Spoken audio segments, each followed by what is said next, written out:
सम्माननीय सभामुख महोदय, आम सञ्चार परिषद विधेयक 2081 मा केही सैद्धान्तिक छलफलमा रहेर केही विशेष सुझावका रूपमा पेश गर्ने कुराको अनुमति चाहन्छु।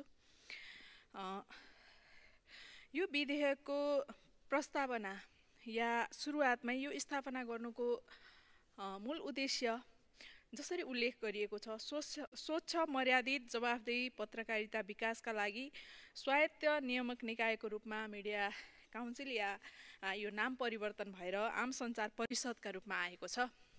असाध्यै सान्दर्भिक र पवित्र उद्देश्य राखिएको छ। यो उद्देश्यमा मन्त्रालय र सम्बन्धित निकाय सफल होस् शुभकामना व्यक्त गर्न चाहन्छु।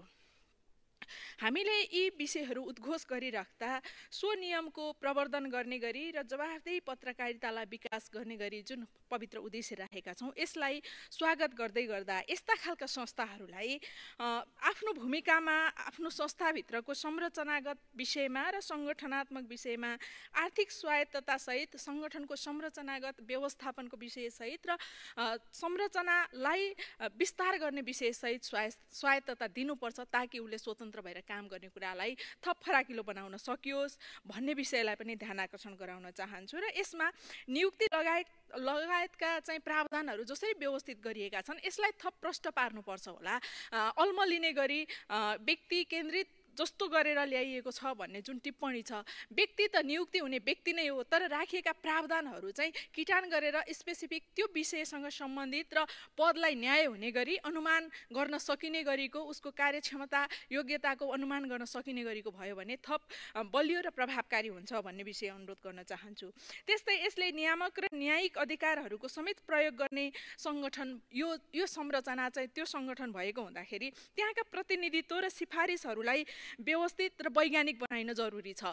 यसमा नियुक्ति हुने विषयहरूलाई चाहिँ थप वैज्ञानिक बनाइनुपर्छ भन्ने कुरा अनुरोध गर्न चाहन्छु। त्यसै गरेर सञ्चार माध्यमलाई स्वनियमको प्रवर्धन गर्ने अधिकार दिँदै गर्दा योसँग भएका आचार संहिता विपरीतका काम गर्ने र कसुर गर्ने व्यक्तिहरूलाई सुनवाई गर्ने कुराको पनि कानुनी सहजता र मार्ग प्रशस्त गर्न जरुरी छ, ताकि स्वायत्त र स्वनियमन भन्दै गर्दा उसलाई दिएको त्यो अधिकारलाई उपयोग गर्दै गरेको व्यक्तिले गैर कानुनी काम गर्यो भने उजुरी गर्ने पनि प्रशस्त आधारहरू खुला गरिनुपर्छ भन्ने कुरा अनुरोध गर्न चाहन्छु। र यो सदनमा पनि पटक पटक उठेको विषय र यो हाउसलेदेखि लिएर आम नागरिकले अनुभूति गरिरहेको विषय, यहाँ प्रेस प्रतिनिधिका सम्बन्धमा व्यवस्थित गरिएका धेरै बुदाहरू छन्, त्योसँग सम्बन्धित भएर बुदा उल्लेख नगरिकन म के अनुरोध गर्न चाहन्छु भने यसलाई अहिले उल्लेखित विषयमा थप विशिष्टीकृत गर्न जरुरी छ र व्यावसायिक र स्वच्छ जवाफदेहिता सहितको पत्रकारिता या व्यावसायिक तवरबाट काम गरिरहेका व्यक्तिहरूको थप मनोबल उच्च हुने गरी काम गर्ने वातावरण प्रदान गर्ने र